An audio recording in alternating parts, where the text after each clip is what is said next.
apprendre la loi sur les offrandes. Suivez attentivement ce sermon parce que ça va nous édifier grandement. La consommation des offrandes faites à Dieu. Bien aimé, les offrandes ont détruit beaucoup de personnes. Beaucoup de gens ont cessé d'entrer dans des églises à cause des offrandes. Beaucoup de gens n'aiment plus donner à cause de l'histoire des offrandes. Et il y a même des pasteurs, je ne dirais pas des pasteurs, mais des hommes de Dieu qui passent par la télé, par les médias, parler des offrandes, montrant aux hommes combien cela n'est pas aussi bien. Et je remarquais que beaucoup de gens cherchent les églises où on ne donne même pas les offrandes. Et là où on perçoit des offrandes, ces pasteurs sont jugés cupides. Ces pasteurs-là sont jugés comme des rançonneurs. Les offrandes ont souillé l'église du Seigneur. Les offrandes ont découragé beaucoup d'enfants de Dieu. C'est pourquoi aujourd'hui nous allons apprendre avec vous par la parole du Seigneur la loi de Dieu sur les offrandes. Je ne voudrais pas ici utiliser beaucoup de versets bibliques parce que cela ne change aussi à rien. Mais si la parole est parsemée de l'Esprit du Seigneur, le peu qu'on dira, ça va changer de vie des gens. La première chose, l'Église doit connaître que les offrandes ne sont pas l'invention d'un homme. Non. Ni d'un serviteur de Dieu. Non. Le premier demandeur, c'est lui qui nous a montré qu'il faut donner les offrandes. C'est lui-même Yahweh. Le Dieu que tu cherches, c'est lui qui nous a dit, quand nous venons dans sa maison ou dans sa présence, il nous empêche, nous interdit d'y aller main vide. C'est lui-même Dieu. Il avait commencé avec Israël en Égypte. Dieu leur avait dit de faire des offrandes à Dieu. La raison pour laquelle Moïse voulait demander la sortie des enfants d'Israël,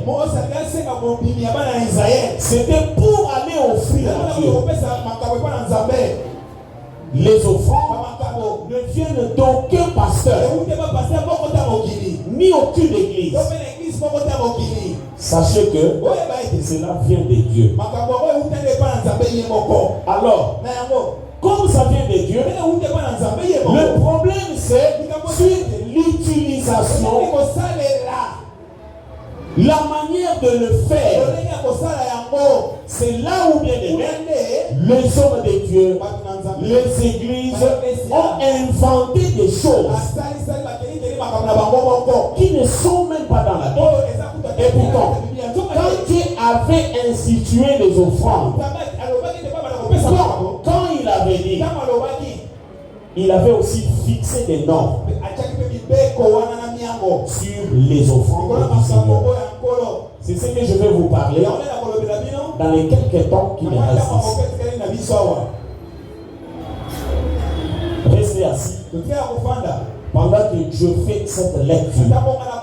C'est-à-dire, le thème, c'est la consommation des offrandes faites à Dieu.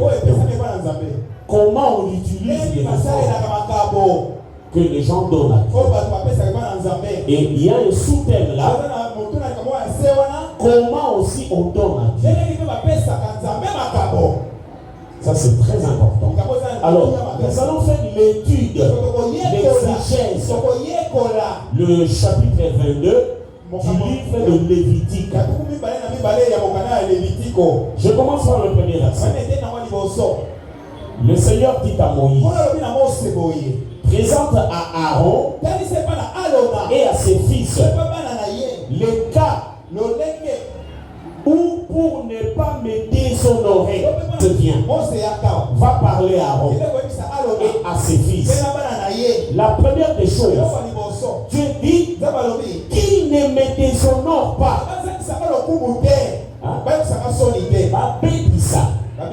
Le coup qu'il ne me déshonore pas.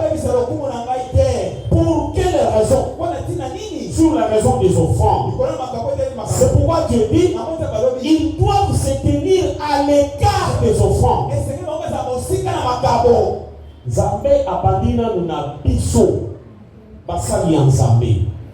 Je m'adresse à tous serviteurs de Dieu qui pouvaient être ici. Même vous qui allez me suivre dans les réseaux sociaux et que vous êtes un homme de Dieu, suivez attentivement ce que Dieu demande à ce que nous les hommes de Dieu, le prêtre, nous ne pouvons pas déshonorer Dieu au sujet des offrandes. Et le Seigneur nous demande de nous tenir en écart. En écart. Il ajoute à l'écart des offrandes que les Israélites me consacrent. Me consacrent à moi, le Seigneur. Frère, pasteur, même yo au Vandiawa, au Lula Ramsa, il pasteur. Aujourd'hui, c'est triste parce que beaucoup de gens, surtout les jeunes gens que je vois aujourd'hui, ils s'aiment beaucoup se tenir devant les gens comme ça. Devenir pasteur, devenir évangéliste, devenir bishop. Les jeunes gens aiment beaucoup ça. Mais pour une seule raison, les offrandes. Ils s'admirent les offrandes. Beaucoup de pasteurs ne seront pas payés le jour où Jésus viendra.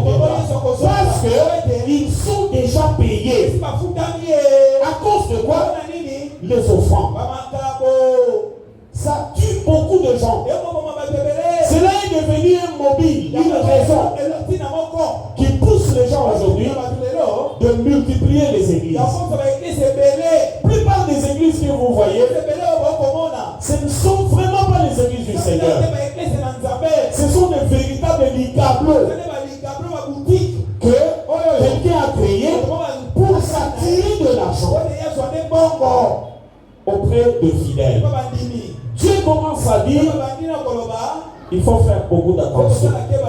Commence à attirer les oreilles des hommes de Dieu. Tenez-vous en écart. Parce que ces offrandes-là ne sont pas pour vous.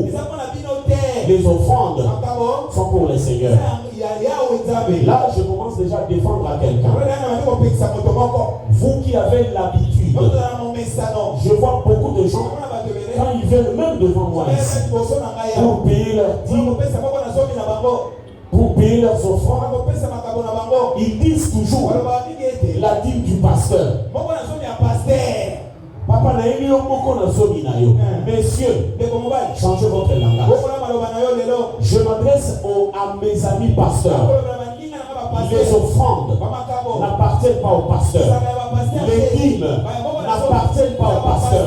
Les offrandes et les dîmes sont pour le Seigneur des armées. Est-ce qu'il y a quelqu'un qui va comprendre?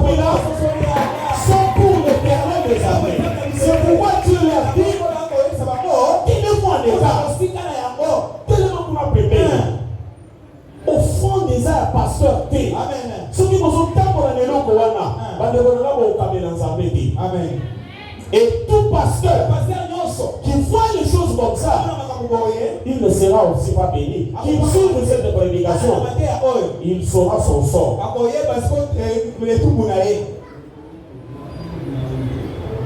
Le verset suivant, verset 3. Dis-leur ceci.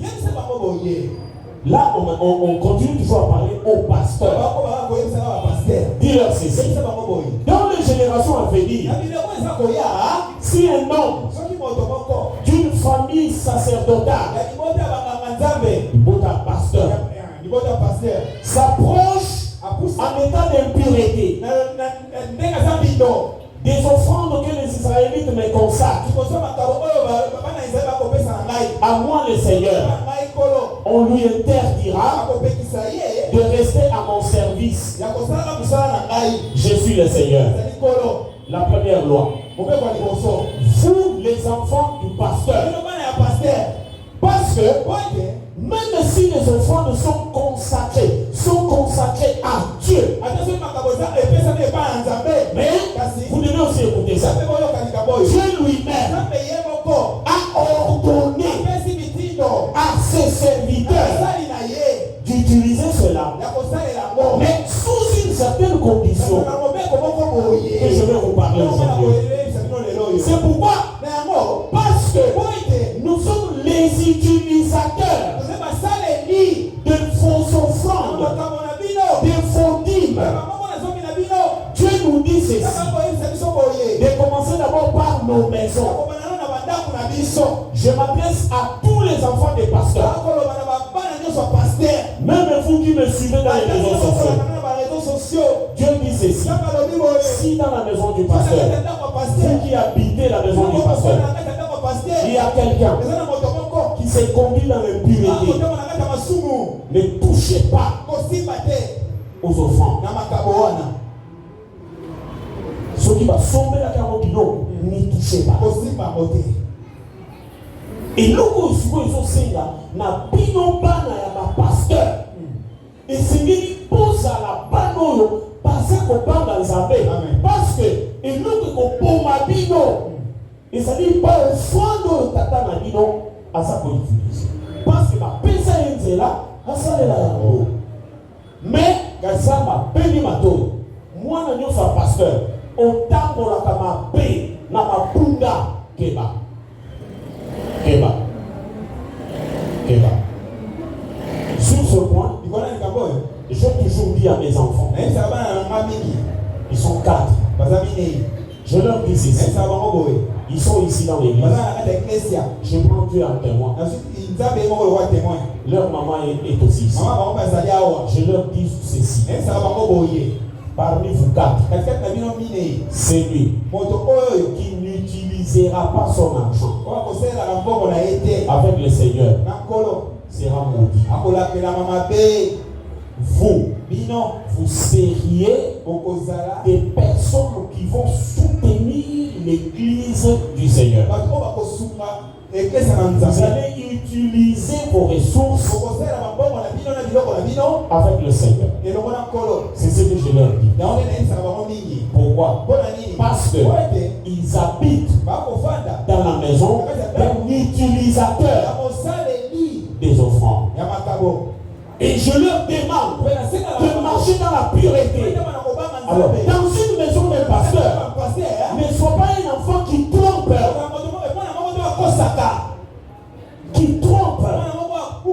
Yamozo yoka. Langage jaune. Pas un pasteur. J'ai remarqué ça. D'abord, babongakate na ma vie. Et l'eau que tu as découvert bango et ça va offrir. Cher pasteur, moi non ata pour la kamabe, mon père pour ça et pékisi a koki kondi ate et non et zo ta pour ça. Si ko tata na yo, musala na ye voilà parce que Dieu nous a dit ceci. Le sacerdoce, le Seigneur nous a dit dans sa Bible que c'est ça notre héritage. Vous comprenez? Le sacerdoce, selon la Bible, Dieu dit c'est votre héritage. C'est-à-dire, tout ce qui concerne ta vie sortira de là. C'est ça ton héritage. Un serviteur de Dieu n'a pas d'autre héritage. Son héritage, c'est le sacerdoce.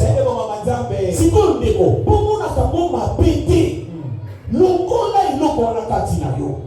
et soit qu'on a monté ma terre, et puis impoussé pour une raison, les offrandes. Moi, je suis ici pasteur. Je bénis Dieu parce que ce n'est pas par ma volonté. Ce n'est pas par ma volonté que je suis devenu pasteur. Non. Je dis merci Seigneur. Mais vous risquerez d'aller en enfer. Parce que le motif qui vous pousse, c'est de l'argent que tu es en train de voir les gens mettre dans les paniers de offrandes. Le Seigneur commence par. Il continue. Il faut interdire à cet enfant. Je suis le Seigneur. À l'âpre, à Congola. Un prêtre. Nous parlons des pasteurs. Un prêtre, pasteur, atteint de lèpre et d'une infection sexuelle ne doit consommer aucune offrande réservée à Dieu avant d'être purifié. Purifié. Il en va de même pour celui qui touche une personne rendue impure par les contacts d'un cadavre. Pour celui qui a eu des pertes séminales, pour celui qui touche une personne, un animal ou un homme dont le contact rend impur, quelle que soit l'impureté en cause, celui qui a eu de tels contacts reste impur jusqu'au soir et ne peut manger des offrandes réservées à Dieu qu'après s'être lavé entièrement. Suivez-moi. Deuxième chose, pour nous les pasteurs, pour vous les pasteurs qui me suivez, Dieu dit ceci, il parle de l'impureté. Tout pasteur, tout évangéliste, tout prophète qui vit dans l'impureté, le Seigneur dit ceci, ne touchez pas à ces offrandes. Malheureusement aujourd'hui, nous les hommes de Dieu, nous prenons l'argent des offrandes pour amener les femmes avec ça aux hôtels, dans les hôtels. Nous prenons cet argent pour apporter le fils même de l'église. Malheureusement. Mais la Bible dit, le Seigneur dit, ne touchez pas. Vous voyez pourquoi les pasteurs meurent tôt? Normalement, ils sont pas pasteurs. Tout ce qui est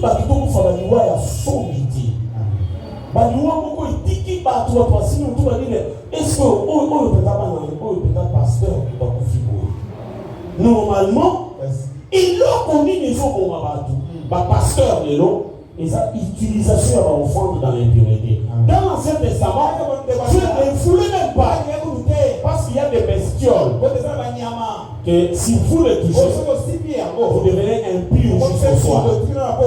Et Dieu dit, même les cadavres, ça c'est une loi qui était dans l'Ancien Testament. Un pasteur, un serviteur qui touche un cadavre, il restera impur jusqu'au soir. Et pendant cette journée, quand il est dans l'état d'impureté, ne touchez pas aux offrandes du Seigneur. Ici maintenant, je le dis même à vous, les sœurs qui passez ici devant pour recueillir les offrandes du Seigneur. Vous qui circulez avec des papiers. Quand tu es dans l'impureté, ne touchez pas. Dit le Seigneur des armées.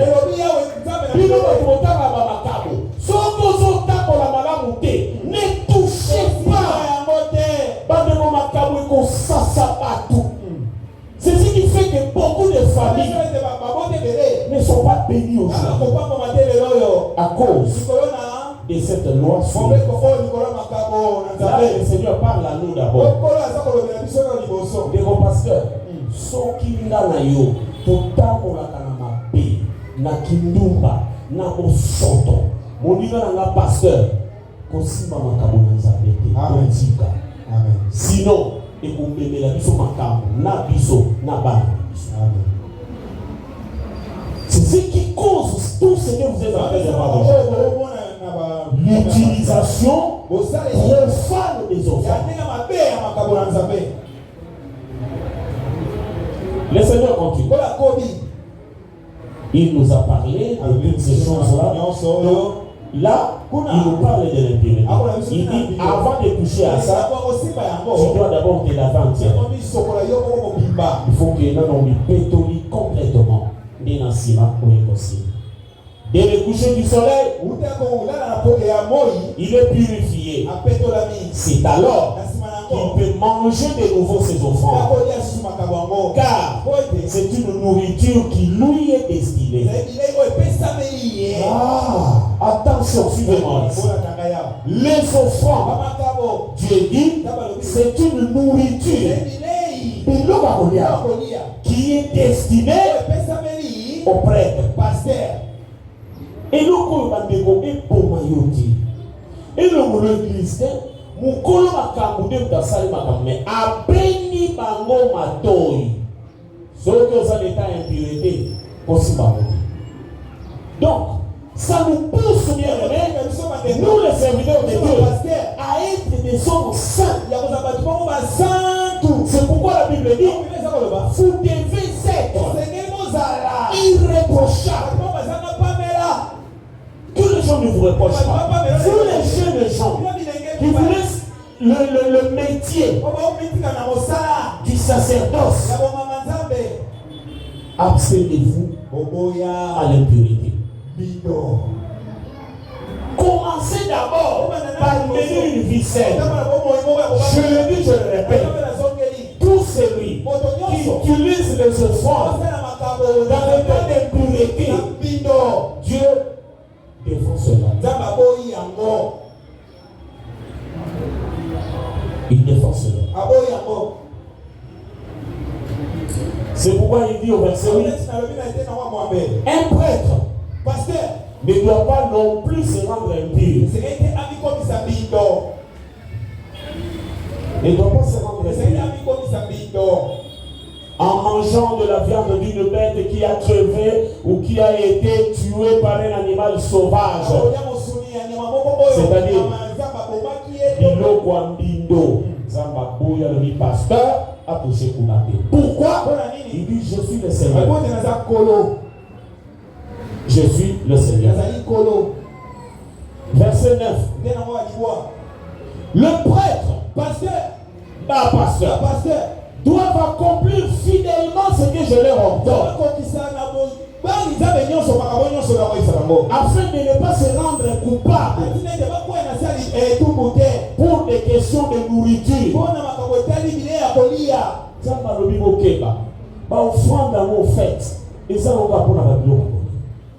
Keba pasteur okwea na itu mwanzambete ligolo biloko kolera ligolo mwambongo ochaka ligolo ya mwambongo poso ba chemise et pantalon là zamba peni mato ya bikeba okwea na biliki. Amen. Okwea ti okwea na biliki ligolo biloko.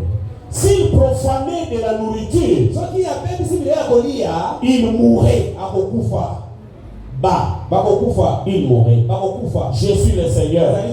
Et c'est moi qui les consacre à mon service.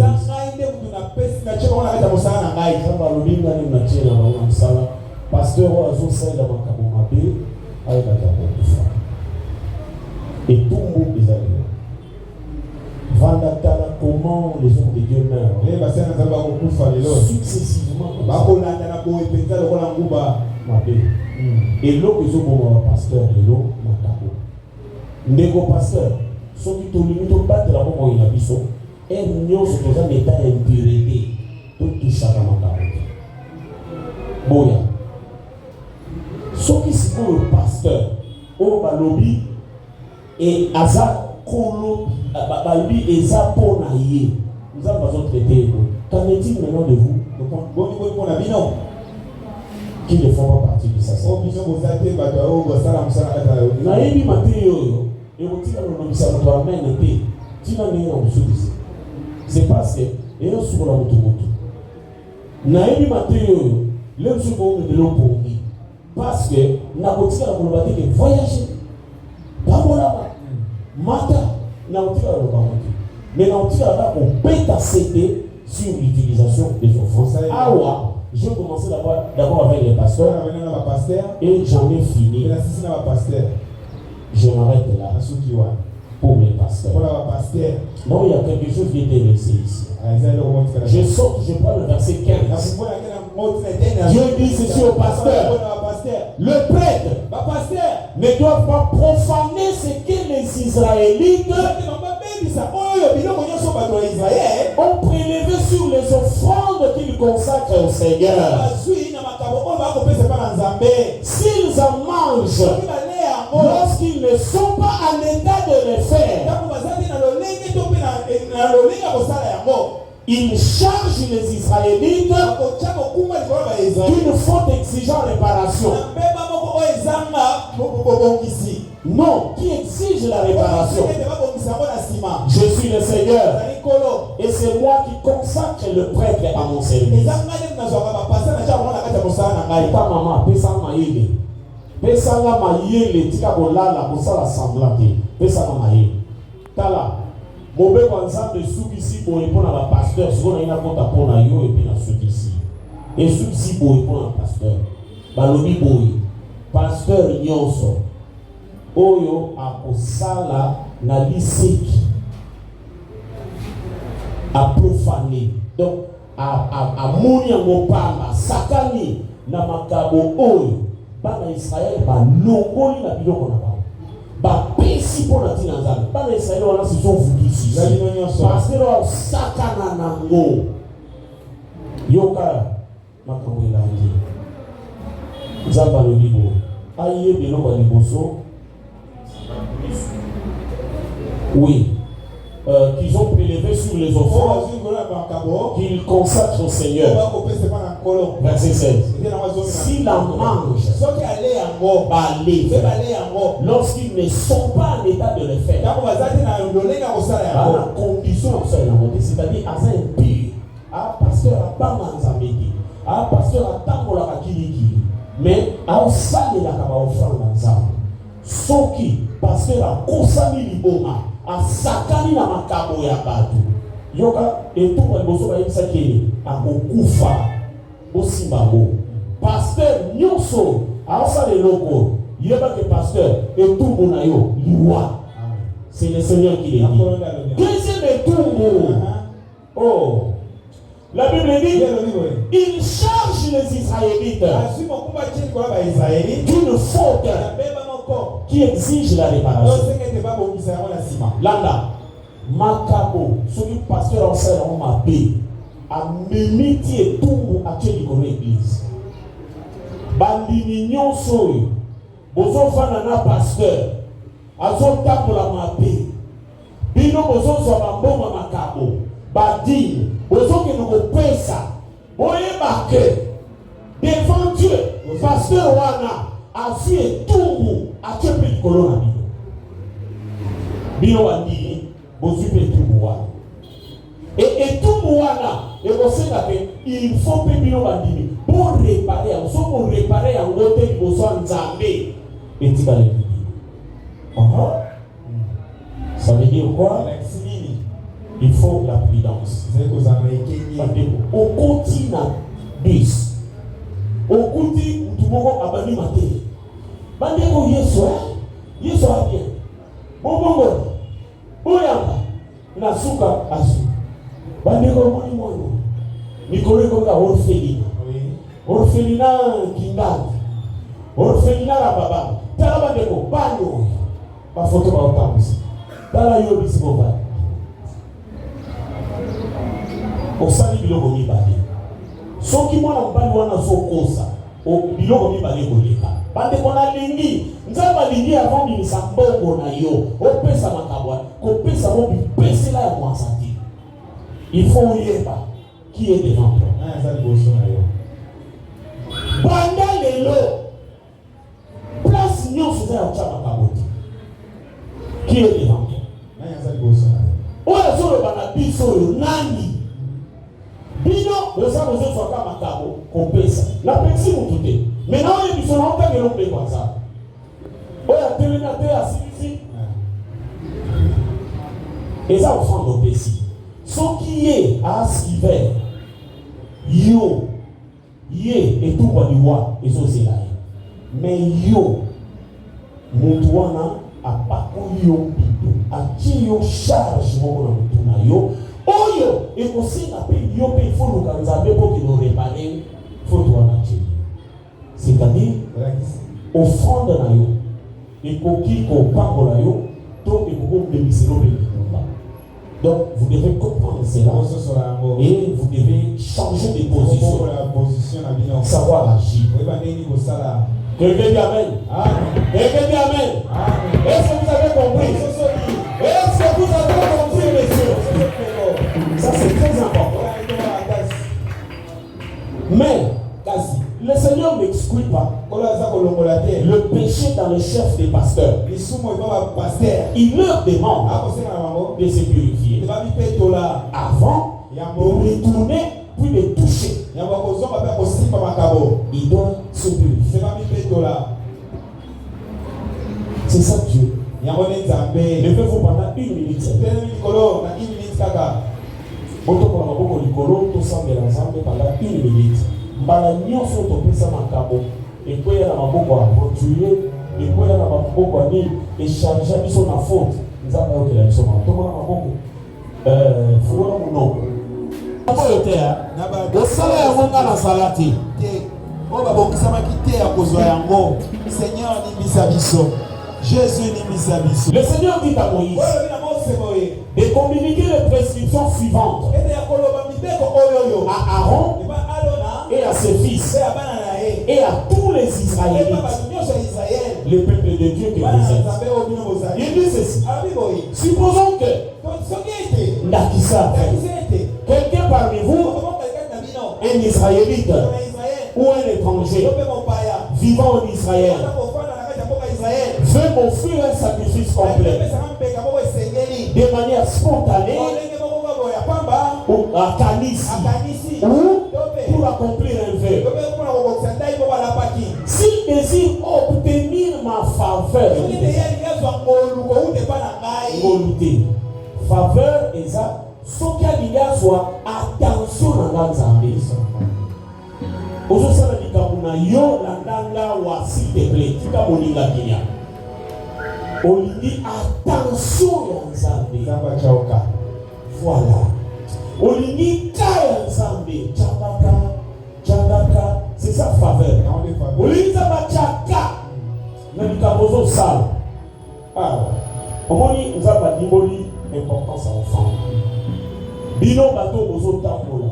Et ça n'a pas de sous l'église. A pesaka offrande dit. Badi moine. A pesaka yangote. Jamais Bazalia au Mavan. S'il a son argent, il ne voit que lui. Il a le nyonso. Il y a une qui est un farceur. Le nom est le nom. Et dans le monde, il y a un qui est enfantin et offrande. Offrande, il y a un qui est un colonna. Amen. Même dans ces à l'exhibition, si vous avez cette idée, alors ils sont qui ont lié offrande na yo. Moi, ça offrande de Tchad. Tindé ta ozoya, ozoya ko offrande na yo, ozoya ko pese pa ensemble. Yeba elo ko so sa, ozoya ko ka bendi yo tete, ozoya ko ensemble acha yoka.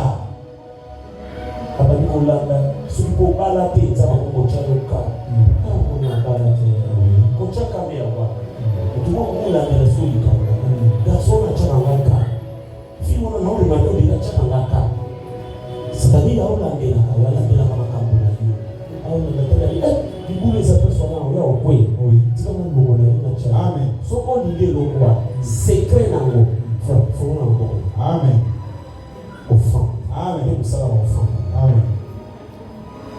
So on a un ici. On a un blague. On a un pasteur en Chine. Il y a un bon moment de maintenant. So on y nzambo na ntea acha yoka.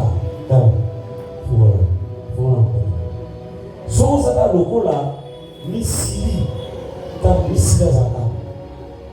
Tina ndenge ba okolamba.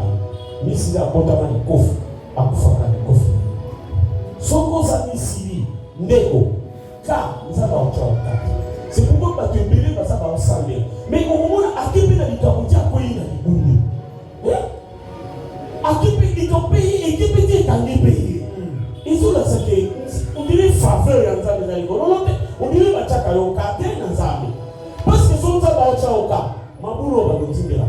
Amen. Bien avant quoi, on va nous dire. Amen. Amen.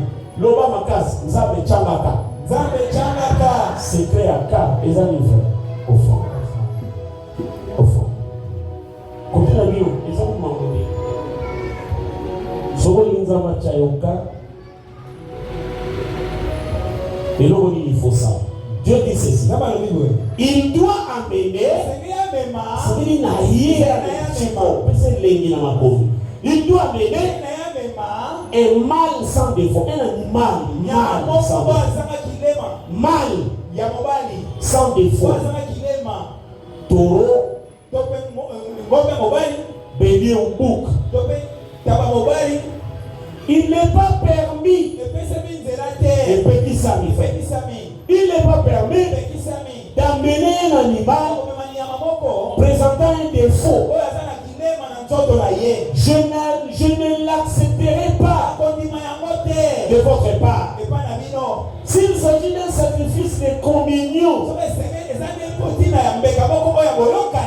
qui m'est offert de manière spontanée ou pour accomplir un vœu, j'accepterai un bœuf, un mouton et une chèvre, pourvu que l'animal ne présente aucun défaut. Verset 22. N'amenez donc aucun animal aveugle, estropié, mutilé, atteint de verrues ou d'une maladie de la peau, pour l'offrir en sacrifice, consumé sur mon autel. Si une bête, bœuf, mouton ou chèvre, est difforme ou mal développé, on peut l'offrir comme sacrifice spontané. Mais elle ne convient pas. Elle ne convient pas cet animal pour accomplir un vœu.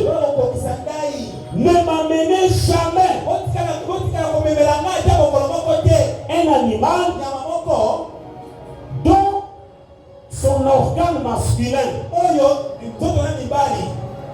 est écrasé, broyé, arraché ou coupé. Ne procédez pas à de telles mutilations. Quand vous serez dans votre pays. Bien aimé, regardez-moi. Pour vous, voici la loi des offrandes. Dieu ne veut pas. Alobi a bori. Bino so mongo kabeli. Boya va couper ça et biloko était la maison à défaut. Ça veut dire quoi? Tout ce que l'homme fait donner à Dieu. Commencez d'abord par prendre prendre soin de vérifier cela. Vous prenez votre argent, vous regardez à l'intérieur. Parce que nous n'utilisons plus de bêtes comme ça. Nous utilisons l'argent. La première des choses, vous prenez votre billet, vous regardez cela attentivement. S'il y a des défauts, ne donnez pas. Je vais vous raconter une histoire que j'ai vécue personnellement. Et l'autre jour quand j'étais à Kiak, je vis un matin un jeune garçon, fils d'un papa de l'église, à cette époque-là, quand on était chez Coco là-bas, avec une brouette, avec un sac de semoule, un gros sac de semoule, avec une brouette. Il vient le matin, il entre chez moi. Pasteur, on m'a envoyé vous laisser cette offrande. Nous sommes sortis, moi et mon épouse, pour accueillir ces offrandes. Parce qu'il nous est demandé de faire cela. Nous avons accueilli cela avec joie. Et l'habitude d'accueillir les offrandes avec respect. Même les dons que vos enfants vous donnent, ayez toujours de bonnes paroles. Kozalaka maman mwana zo pesa yo aussi lelo mbule kobeta kozala biloko wana. Amen. Omoni mwana bende mbule kobeta bende mwana wa piaka te mais omoni ye aye tana 1000 francs aye mama kasi kamata 1000 francs mama zalaka mama ya boyi yamba eloko wa mwana kamata tsana makoko betela mwana. Amen. Na luzitu Simba loboko wa mwana. Amen. Sabela. Amen. Papa kosalate. Papa moko banda botama. Tila ngena oloba boy. Atikala na lute. Kochaka mwana moko liboko asanga.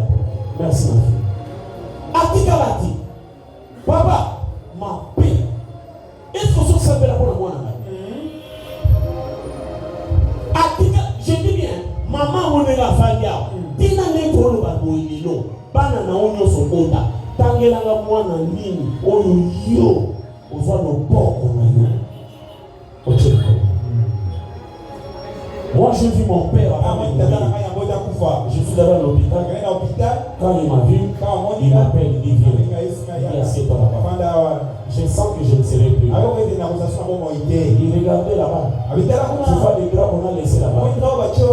Moi je regardais, je n'ai vu aucun gars. Il dit il y a quelqu'un qui est entré ici.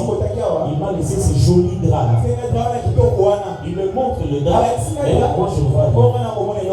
J'ai compris que cet homme est prêt à partir. Il me dit tu es mon ami pasteur. Mets-toi à genoux. Je vais prier. Il dit j'ai vu tout ce que tu as fait pour moi. Mets-toi à genoux. Je vais prier. Il a appelé Tété. Il dit viens, nous allons prier pour cet homme. Ils ont imposé leur main sur moi. Ils ont prié pendant près de 30 minutes. Juste quand on a fini cette prière, ils ont fini. Ça n'a pas fait 1 heure. Mon père est entré en coma. Depuis qu'il est entré en coma, jusqu'au moment où je me parle, il est sous la terre. Mais il avait prié pour moi. Il posé sa main. Et il avait déclaré des choses que je suis en train de vivre aujourd'hui. Tout ce que je vois aujourd'hui, c'était sa prière. On dirait qu'il m'avait averti. Et il m'avait donné une responsabilité. Seul Dieu sait. Bien aimé, est-ce que tu as déjà prié pour tes enfants? Mon ami, pas ça. pas pesa des devoirs na yo. Amen. Des tata mabe, maman mabe, au tchaka bana mako ka so yo pesa. Non? Bana na yo moko, ils sont samedi là. Moi chaque jour, ma coloniaux parce que la maman de mes classes, ba yo ba fukani, ba moko ba yo. Bino pe bana mo. Ngai bana ngana mona ande bana na ngana na isa ba on samedi là ba mote. Bana na ngaba za so ba yo ba de classe na batowa. Il faut pas la mosayo. Baboyaka koko bibi nani kuna mesiki là-bas. Nani kuna papa c'est moi. Papa Isakai, j'ai besoin de la prière. Akosa lo sapo. Viens ici. Yakawa. Si tu veux dans le lac quand ça pour dire on a enlevé. Oui, je fous pas on joue dans beaucoup de ma vie. J'ai toujours prié comme ceci. Ça fait la mingi boye. Ça me n'engaille. Pas pour la bana n'engaille. Ça les des bana n'engaille. Basa la batte. Ah on dit aussi. Parmi batte. Mineno ba konza kokilio bana na ngai bazala na ngai leo nga shekilio da sopa ka likola bana mais na suki bati yo elo lezo salo boy ko ba leko na ngai omonia ya on est maki biso na contrôle minutieux des offrandes que vous voulez donner comment il faut que ça s'appelle il faut que vous soyez soko moni eza okata parce que balobi on a loi nzambe balobi nyama nyonso abuka na liko liso moko ekufa parce que bato ebele baza na bizali ya okabelaka nzambe eloko oyo amoni eza ya obela nazongi na exemple na ngai opesa bino ya fufu bato toyamba fufu na mameme topria topambola bato tokitisi fufu ya semulu saka monene toboti na ndako tobandi mpe kolia tole 2 mois après tozalaka na biso mingi te nga mameme na mbila tala saka semulu toumena wa 2 mois nde tongo moko boye tovandi kaka nde omonaka bisole bonga te papa mosolo aye kotala biso apanzi likambo ye moko abandi koyebisa biso sur conflit moko baza nango na moto ndenge nini motu wana azoluka bomai abi pasteur tongo moko enamona ye aye kotikela nga saka semulu biso ideki alobi nga nayebisi mwasi na bitala moto alinga ya koboma biso aye kotika nde nayebisi bana bini boso yango moyo opesa pasteur vous comprenez donc nase kosala vous comprenez bien les choses que vous donnez parfois. Biloko besoin opesa na biso. Bapesi eloko oyo ke baoboma ye yango. Ye sikoyo alobi mpona kotala. Voilà, il avait lâché ses mots. Mpona kotala soki eloko yango ezali mabe to malamu ayebisi boki opesa ngo pasteur. Ngai naza sikoyo lokola thermomètre na ye. Sikoyo donc 2 mois wana azotala nga na kosanza na kokufa zambe kaka akontinue kobatela biso na babiloko boyelaka biso bade na bambongo boyaka bapesa biso zambe kaka bate ekoki mpe koboma biso tokokomilela mpe liwa c'est pourquoi lobi kolia kona impurité te zala peto parce que so oza peto intervention ekosala soit d'abord l'action. 2 mois après, bah il connaît ça à révéler à lui. Mais ça que nous devons faire ça biso vraiment. Il y a une Bible où nous besoin de Nzambe. Est-ce que vous donnez vraiment à Dieu? On peut s'appeler Nzambe. Nzambe besoin de l'aider au bout de la passion limbo. Bon on passe. Attamboli nango dollar wana est changé té. Ah, acheter les amis. Vas-y enveloppe. Allez on peut ça l'église. Bon ça là. Moto akende wenze asomi biloko bangoma qualité jolie bomona kobebisa tesoro kotia wana tokomema ngo dimanche na makabo nde bamakabo ti yango moni bambongo yango etina nayebisa bino parce que naza utilisateur selon bible ya bambongo na bino kotia kaka tala bana mbongo ya makabo eza lokola moyeke batata bango esilaka biso kaka.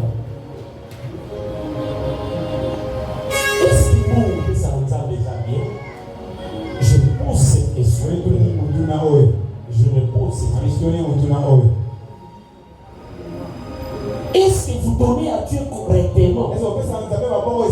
Parce que makabo opesi pas dans nzambe point simba omoni e olongwe na kitunga no zongi il faut nzamba sale acha yoka amen tina uzozo kaona okoti na se akaya nzamba amen